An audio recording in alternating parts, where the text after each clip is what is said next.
Hello everyone, I'm here to discuss the ARDS ventilator setting in COVID-19 infection.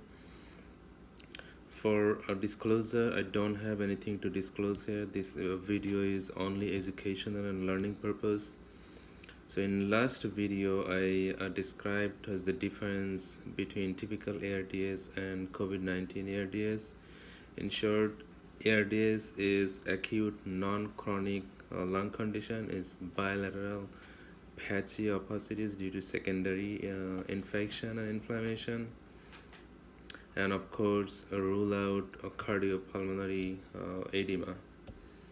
So classification of ARDS: mild is less than or equal to 300 PA ratio, moderate less than 200 or equal to 200 of PA ratio, severe less than or equal to 100 of PA ratio.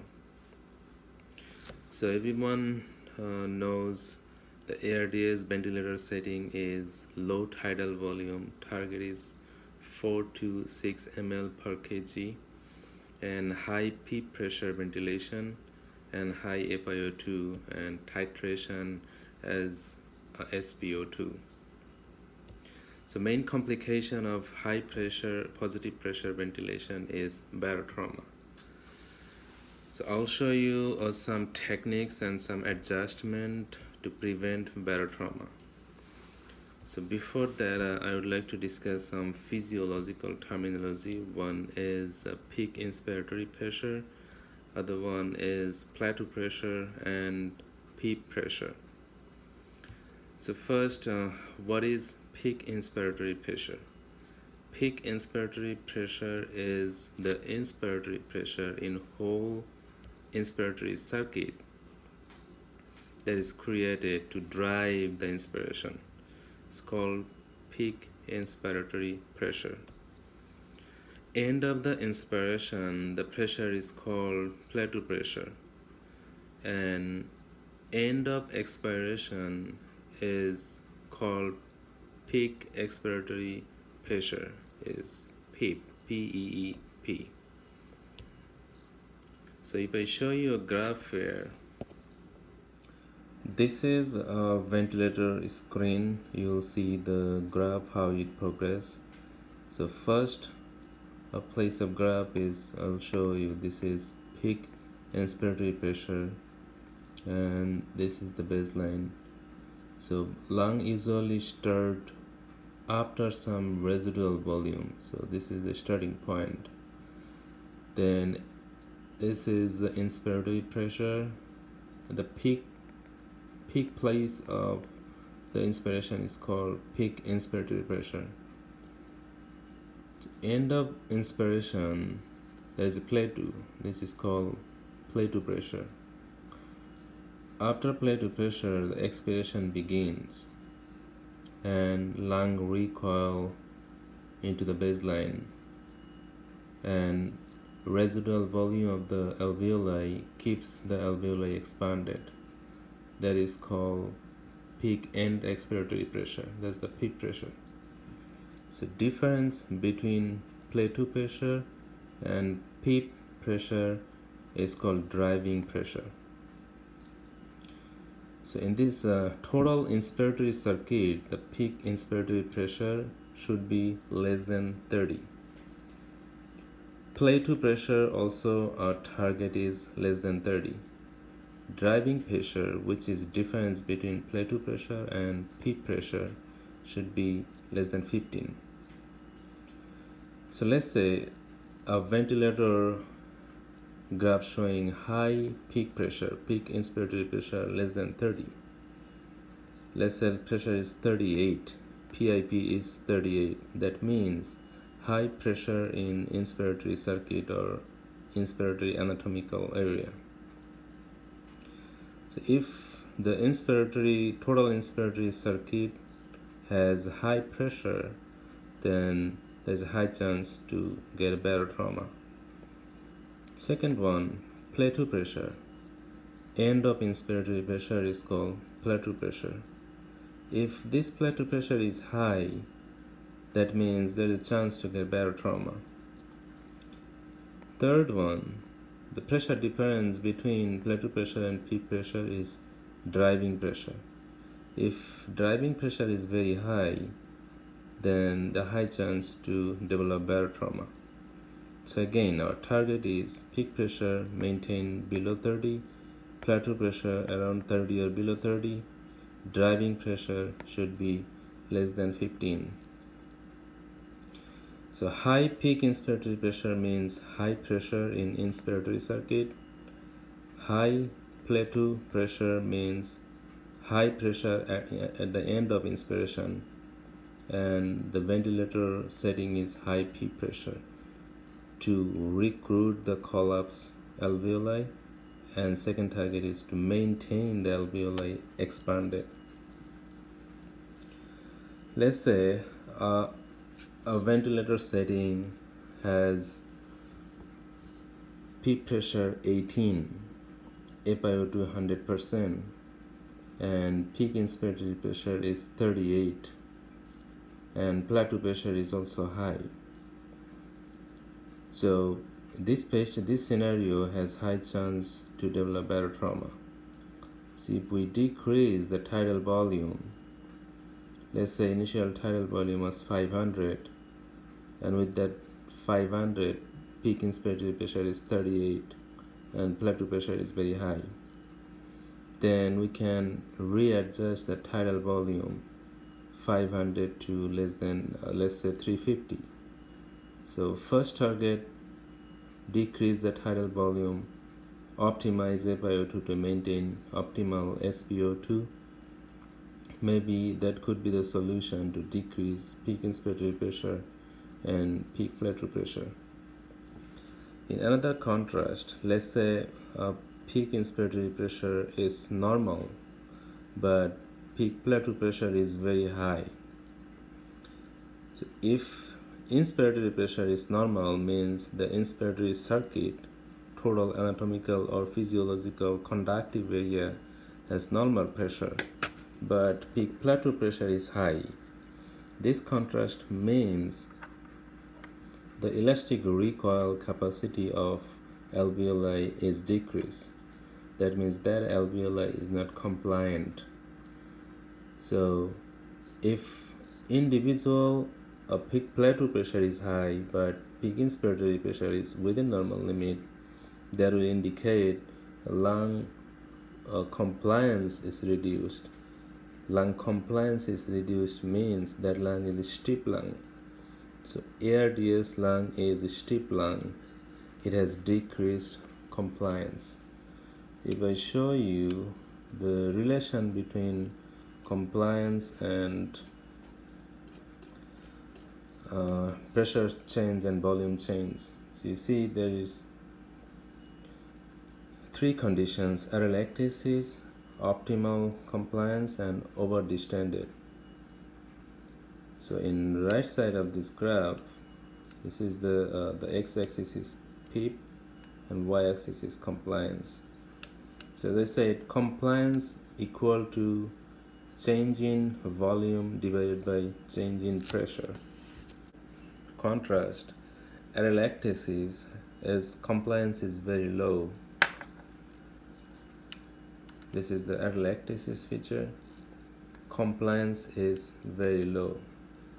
So if I increase the PEEP on ventilator setting, at some point the derecruited alveoli will expand and reach to the optimum level of lung mechanics.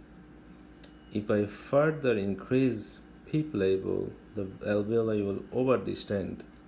You see this alveoli is over-distended, and there is a high chance to develop barotrauma, and other consequences is hemodynamic compromise because over-distended alveoli compress hard at the end.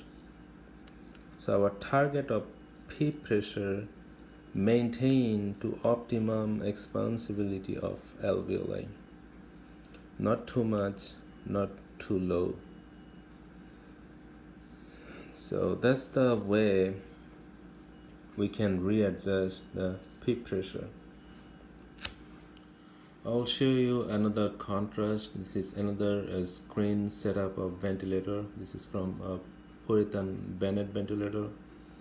In this ventilator set, you can see the ventilator is operating as a AC mode, and tidal volume is 330. The setup is 6.35 ml per kg, and patient is maintaining tidal volume 403, and peak pressure, the peak inspiratory pressure is 35, and plateau pressure is 32. So both peak pressure and plateau pressure is high. How you calculate peak plateau pressure? This is ventilatory option. In Puritan Bennett, there is an option is called inspiratory pause. You see the inspiratory pause. So once we click inspiratory pause, the machine will calculate peak plateau pressure. So every ventilator has different manual. You can check your ventilator manual how to check peak plateau pressure. So in this contrast, peak pressure and plateau pressure is high. The peak pressure high means the inspiratory conducting area or anatomical area pressure is high. So I can decrease the tidal volume from 330 to further down. That can improve peak pressure as well as plateau pressure. Let's say peak pressure is 30 and plateau pressure is 38.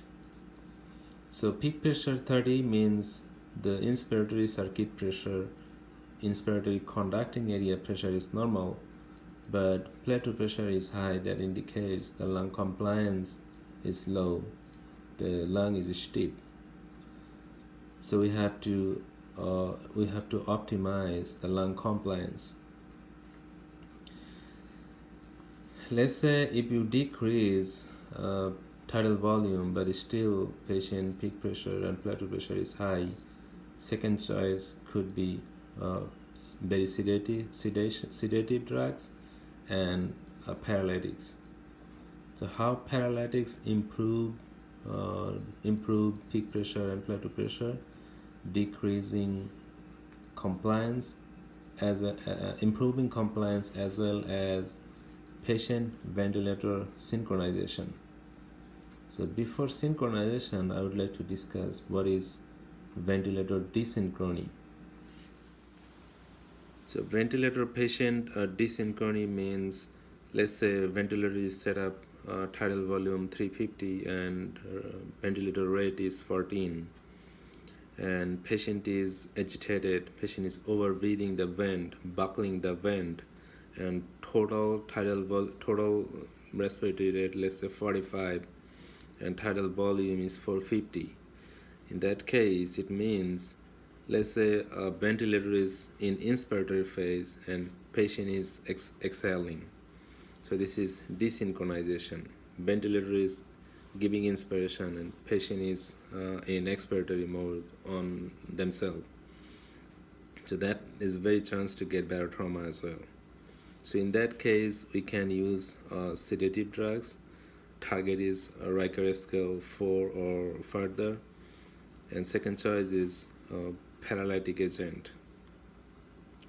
So if we use a sedative drug as well as paralytic agent, that will maintain patient ventilator synchronization, ultimately decrease the peak inspiratory pressure as well as peak plateau pressure and driving respiratory pressure. So it is very crucial to monitor your ventilator pressure, peak plateau pressure, and PEEP. So now I would like to discuss some other contrast, like patient positioning. In COVID-19 ARDS, main problem is perfusion. So in ventilation perfusion, BQ mismatch, the typical ARDS problem is V, ventilation, because of the pulmonary capillary membrane thickening and oxygen is not diffusing properly. So ventilation is the problem. In COVID-ARDS, it shows that alveoli is very compliant. So that means ventilation is not the critical issue. Critical issue is perfusion. Q. So our target is VQ matching as much as we can. So in what is the physiology of prone positioning? There's the traditional ventilator setup. We do elevation, the head end of the bed about 30 degrees. That's the typical patient position in ICU. However, in COVID-19 ARDS, the research shows prone positioning improve patient oxygenation, improves recruitment of alveoli, improves atelectasis. Let me show you how is the mechanism of that. So in the ventral part and dorsal part of lung, the lung tissue mostly in dorsal part. Ventral part is occupied by heart. So heart is basically sitting on lung. So if patient position is supine, that means heart is creating extra pressure on the lung. And if patient is paralyzed by vecuronium or reucoronium, that means diaphragm is also paralyzed, because diaphragm is a skeletal muscle. So if diaphragm is paralyzed, then diaphragm is pressing over abdomen, and intra-abdominal pressure is high. And when intra-abdominal pressure is high, it can push the dorsocaudal part of lung. That's the way dorsocaudal part of lung has high pleural pressure. So usually in an healthy, normal individual, pleural pressure is negative. Even during inspiration, the max pleural pressure could be -7 centimeter of water pressure. But in supine position, paralytic patient has increased abdominal pressure because of diaphragm paralytics, and it can causes dorsal caudal intrapulmonary pressure is very high. And in lung proportion, most of the lung tissue in dorsal caudal area. So there's very high chance to develop atelectasis in dorsal caudal area of lung tissue. So if we do a prone positioning means the face downward position. In that case, we can release a pressure on a dorsocaudal part of lung, and that can improve the atelectasis. The alveoli of that part can get recruitment, and lung compliance could be improved. Second thing, due to the gravity, the perfusion could be evenly distributed. So in our VQ mismatching, ventilation will improve, perfusion will improve. So we'll reach maximum VQ matching. So that's the explanation. COVID-ARDS patient must be prone position every day, at least 10 times on, 10 times off. 10 hours on, 10 hours off. However, there are some complications of prone positioning. First, it can further compromise the cardiovascular output, as well as decrease blood pressure, can cause hypotension. The mechanism is when prone positioning, the abdomen is compressing, so intra-abdominal pressure is further increasing. That can compress the vena cava. Ultimately, preload is decreased. Second thing, a second thing is a patient needs more sedation and more paralytics, because it's not comfortable position. It's very uncomfortable. And third thing, patient needs more tidal volume, because once patient is prone position, the ventral part of alveoli gets increased pleural pressure, and patient may need a little bit increased tidal volume. But Considering risk and benefit, benefit is overweigh. A patient has a spinal cord trauma or very unstable spine, then it is contraindication to change the position to prone position. One more thing I would like to discuss is permissive hypercapnia. Everyone knows ARDS ventilator setting is permissive hypercapnia. However, if you permit hypercapnia, you have to look for a right ventricular strain or right ventricular hurt, because increased PCO2 can constrict pulmonary vasculature that can further deteriorate right ventricular hypertrophy and right ventricular heart failure. So our target is maintain pH 7.25 to 7.29 or 3. That's reasonable. So I think that will help. If you guys have any question about ventilator setting, don't hesitate to ask me. I will try my best to explain everything as the easiest possible way. So our target of ARDS setting is minimize barotrauma, increase SpO2, decrease VQ mismatching, increase the matching rate, and prone positioning is very helpful. Okay, again, if you have any question, let me know. Stay safe, stay strong. Every cloud has silver lining.